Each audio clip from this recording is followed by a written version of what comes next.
York, children, young ladies and gentlemen, future excellencies.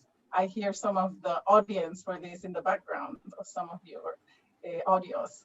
I am delighted and honored to give a preview of this wonderful book and its important message from the creativity and pen of His Excellency Ambassador Dr. Denis Antoine, my dear former colleague from Grenada.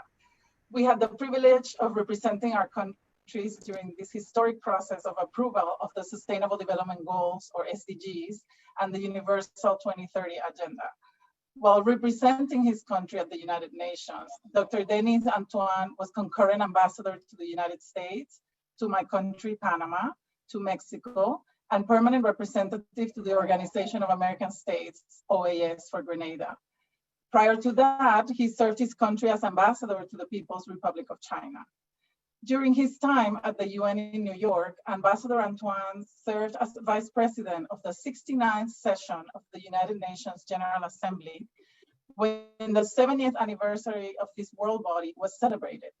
The year was 2015, when the General Assembly adopted the 17 Sustainable Development Goals, SDGs, with their 169 targets, during a special summit at UN headquarters with the presence of heads of state and heads of government from the 193 member states of the United Nations.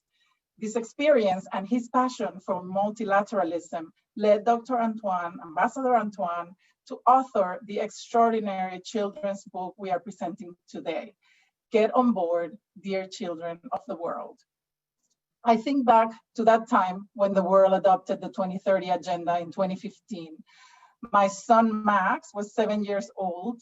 If we had fast forwarded all primary school children to 2030, they would be the young professionals who would be in positions to judge whether we did our job well, and would also be responsible for making any adjustments and corrections. Children are in fact the guarantors of this process and will hold us accountable. I know my son will. Get on Board, Dear Children of the World is dedicated to the nearly 2 billion children whom we share this planet with and who are key players in the success of the 2030 Agenda. Using the power of visualization, Ambassador Antoine takes the children on a train journey around the globe, led by the Secretary General, into the year 2030 to experience the future we want, the future they are helping to shape through collaboration over competition, through enhanced solidarity. By 2030, poverty and hardship would have ceased. We would have attained peace. 2030 presents a sustainable world where people care for the environment. It is a world of no discrimination and equality. By making room for all the children of the world in the train, the book foretells the 2030 Agenda mantra of leaving no one behind. Beautifully written with a verse cadence, the message is one of empowerment of children, connecting to the individual responsibility we all have in the collective action. The simple, direct, and inclusive language speaks to children of all ages. Ambassador Antoine even managed to weave in the P3 permanent members of the UN Security Council into the story, as well as, of course, his beloved Caribbean region. The vivid drawings by Candace Paul underscore the universality of the message and the promise of the Sustainable Development Goals fulfillment. After such a wonderful geography tour, holding their respective flags, the children march off the train and re-enter the year 2020 inspired and hopeful about the future. Like the speeding train, we are in fact moving very fast towards that future in 2030. With only a decade left, we are now further challenged with the COVID-19 pandemic, which represents important setbacks to our development and peace gains, not to mention the millions of children that are out of school right now. So timely is Ambassador Antoine's message for children that he even managed to introduce the COVID-19, as well as the worldwide protest for racial justice, into the book's rhyme. As we celebrate the UN's 75th anniversary this year, I think back to when my grandfather was a member of the first delegation of Panama to the United Nations, and how growing up, I wanted so much to be a part of this great organization. Get on Board, Dear Children of the World, invites us all to realize that we have agency and we can step up to contribute from our respective spaces and powers to this important journey in order to ensure the sustainability of our planet. Thank you, Dr. Antoine, and congratulations on this extraordinary contribution to such a critical stakeholder in the achievement of Agenda 2030. And happy International Day of Youth to all. Thank you so much, Ms. Laura, for this great description and giving the preview of this amazing book, I must say. Allow me to introduce Ms. Sandra as a director of a Dozy group who will be launching this book. Ms. Sandra, the floor is yours now. Thank you, everyone. Just wanted to check, can you hear me clearly? Yes, we can hear you, Ms. Sandra. Absolutely, thank you. Excellencies, distinguished guests, and youth leaders of the world, it is a pleasure and honor to be here, celebrating the 2020 United Nations Day of Youth, and most especially the launch of Get on Board, Dear Children of the World, written by His Excellency, Ambassador Denis Antoine. Before I go forward, I'd like to give a brief intro into myself. I am an executive director at Dozy Group, an integrated downstream energy company and a leading player in the oil and gas industry of Nigeria. I lead the implementation of energy access projects with a focus on last mile distribution through modern energy solutions such as LPG. I must say that reading The Children of the World's book by Ambassador Denis Antoine brought back so many memories for me as a 23-year-old at the United Nations Secretariat working. And during my work experience at the United Nations, I was right at the peak of the 2030 agenda that was being introduced, particularly the 17 Sustainable Development Goals. And I was privileged to be mentored by Ambassador Denis Antoine at the time, who was able to paint to me a picture of what the future could look like. And particularly what drove the fire into my heart to really take ownership of the SDGs was how he visualized myself playing a strong role in 2030 and all the potentials and all the gifts that I had within me as an architect of solutions. And at this point, I'd like to read a part of the book that relates directly to this experience. In this part of the book, the Secretary General is talking to the students and telling them about how the world was radically different in 2030. And I read, "No one was too short or too big or too tall. We finally understood that there was great value in all. Those who were hungry now are fed. Those without shelter finally have beds. And those who were once refugees found safety and a place to call home. They were strong and vibrant communities and no one felt alone. Prolonged sickness was a thing of the past. Doctors discovered new vaccines and cures at last." And one boy asked the Secretary General, "This is all wonderful, but how did this all happen? What did we do?" And the General looked back at him and said, "My child, it all starts with you." And with a snap of the fingers, the children found themselves back where they started, year 2020, before the train departed. They stepped off the train and were surprised to see protests of racial justice and a frantic search for the cure of COVID. I quote, "What the world becomes is up to you. This is your future and you decide what to do." I think as many of us here are probably aware of Joseph Campbell's writing when he speaks about the hero's journey. And for me, with this book, it really ushers children in to begin to visualize or step into what their hero's journey could look like. And it's very important to highlight the hero's journey because sometimes when you are faced with, dealing with the realities on ground, 2030 is different from 2020. And sometimes being able to have mentors around who can stir you on into really partaking in this journey of youth enterprise, youth leadership is really important. And as the speakers here have said, it's being able to serve as what capacity you find yourself in with self-value, self-dignity, and being able to translate your vision of the world to reality. And that's what really makes a difference. We must all be able to dream beyond the confines of the problems surrounding us and breaking through glass ceilings. And at this point in time, I'd like to leave you with a quote that Ambassador Antoine always tells me. He says, "No one owns the sky, reach for it." And this is particularly important right now for the young people and even people who are mentors to young people.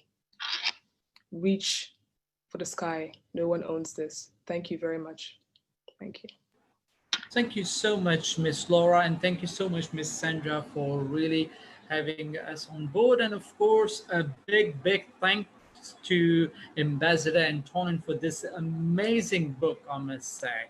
And that's what I just need to urge to everyone. Please let this have in your hand if you really want to take the train towards to the United Nations. And the details of the books are at the front of you. If you would like to order, I've already shared you plenty of links. You can get this book actually from everywhere: Amazon, Amazon UK, Target, Barnes & Noble, Book Depository. I've just put down all the links into that, into the chat box. Of course, you can also email if you want to order a bulk, and I would say like more than 18 books, then please email to this given email ID. You can also email us on our email ID. We'll be definitely helping you out in order to get this amazing book, I must say. Once again, thank you so much, Miss Sandra, and to Miss Laura for having us and launching this book. And of course, a big thank to Ambassador Antoine for this amazing book. Thank you very much for that. Just a quick word before we leave.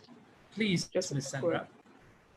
On behalf of my company, I will be donating 10,000 books to primary schools across Nigeria. Thank you very much.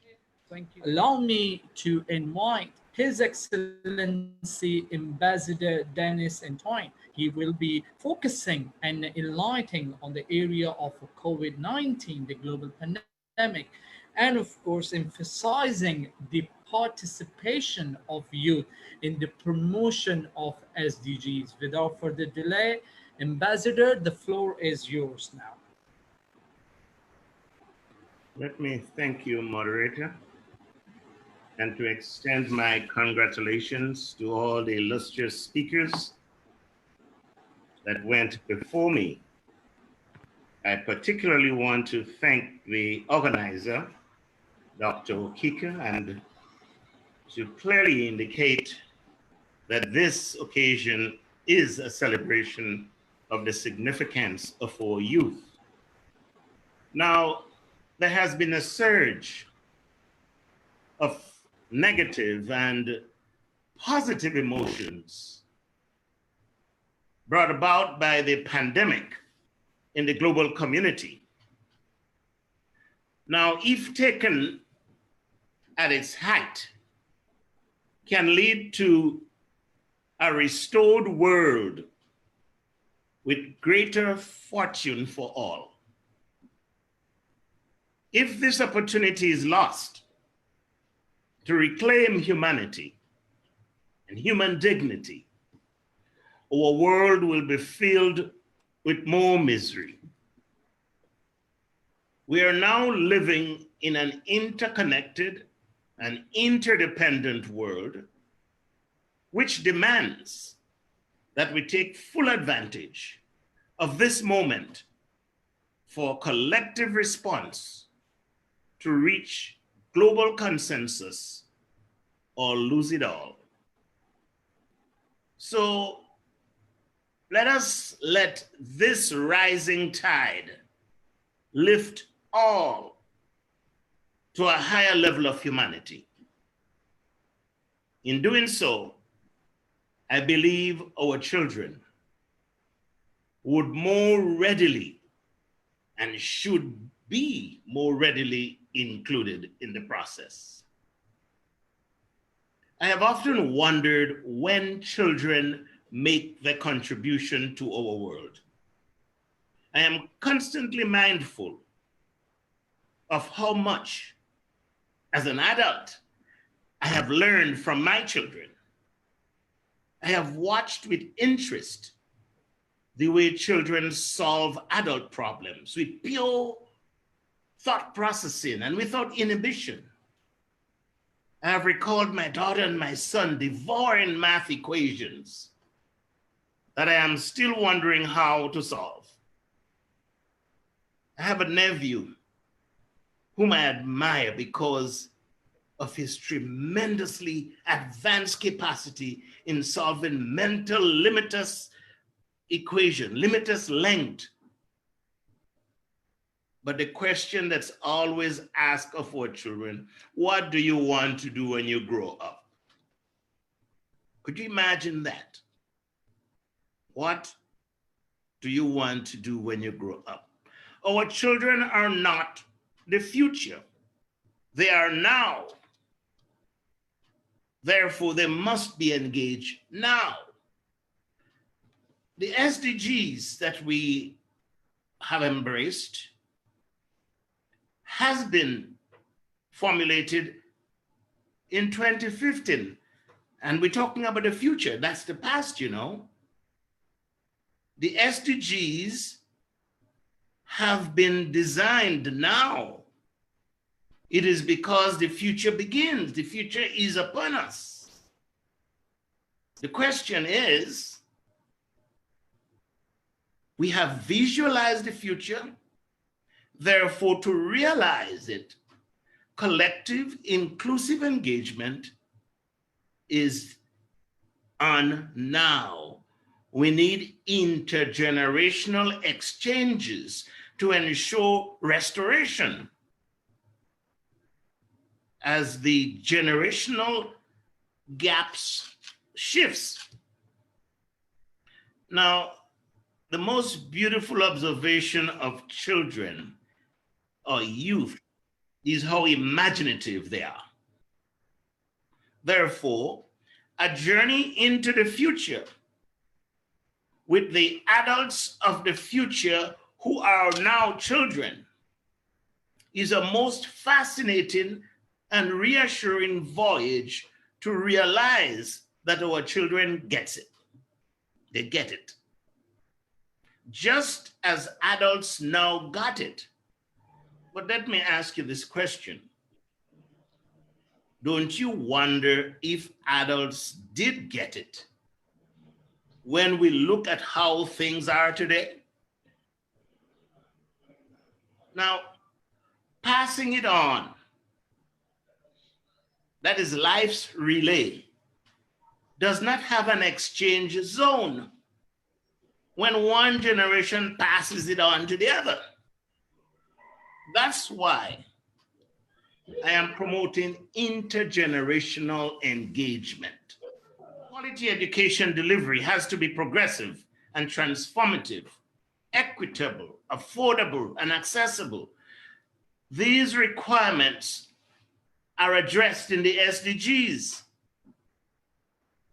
At the beginning of the 21st century, we talked a lot about connectivity. Today, there is still deep inequity in urban and unserved rural areas. Too many young people do not have access to the bandwidth needed for effective communication in the less affluent areas where large clusters of youth are living. All institutional, social, and traditional barriers must be removed to include youth in the development process. Intergenerational engagement has been spoken of earlier. Students need more adults who are active in their lives, not to preach, but to reach them and listen.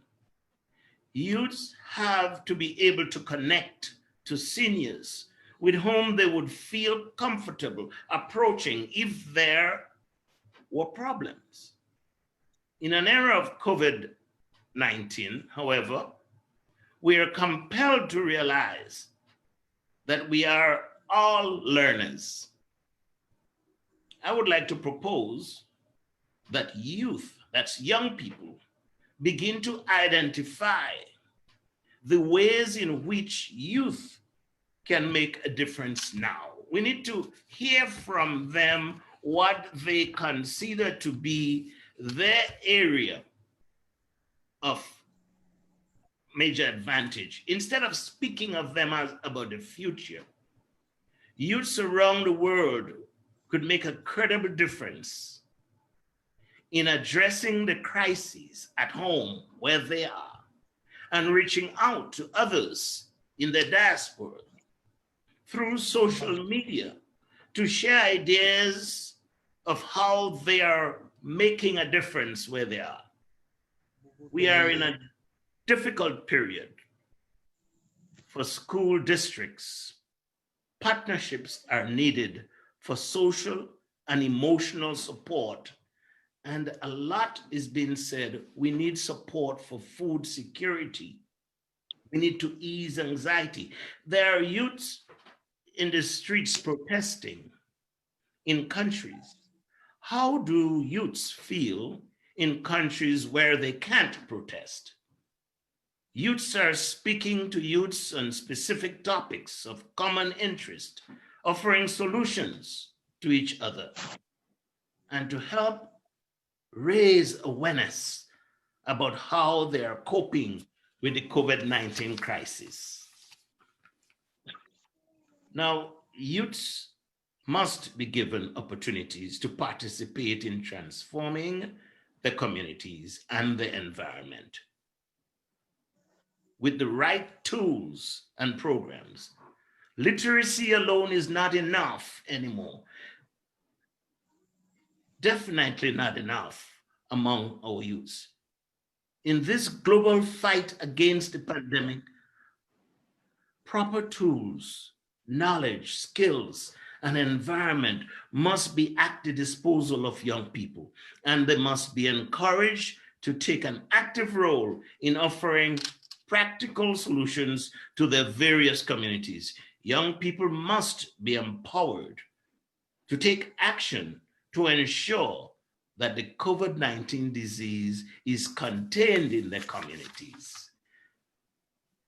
Power sources. Now, youths, our population of youth is a valuable power source that must be tapped into by our respective communities. Global electrification and distribution of this power must come from engaging our youths as navigators to make constructive conveyance in the midst of this pandemic. Youths are encouraged to represent their interest in the fight against this disease. Becoming involved now is taking hold of the future. Youths are reminded that they are not the future, posterity is. Our youths are now. In this crisis, when there is a manifestation of confusing good and evil, the fresh eyes and voices of young people can bring welcome change. And I emphasize that youths are the guarantors of the future that is envisioned in the 2030 agenda. So start defining that future as you are in it. The future is every tick of the clock. So I do hope that, as the distinguished convener of this event, Dr. Ada, always say, youth is not the future. Posterity is. Youth is now. Let us become engaged. Let us take the journey. Let the youth see. Let us visualize with our youth what the future can be so we can realize it. I thank you.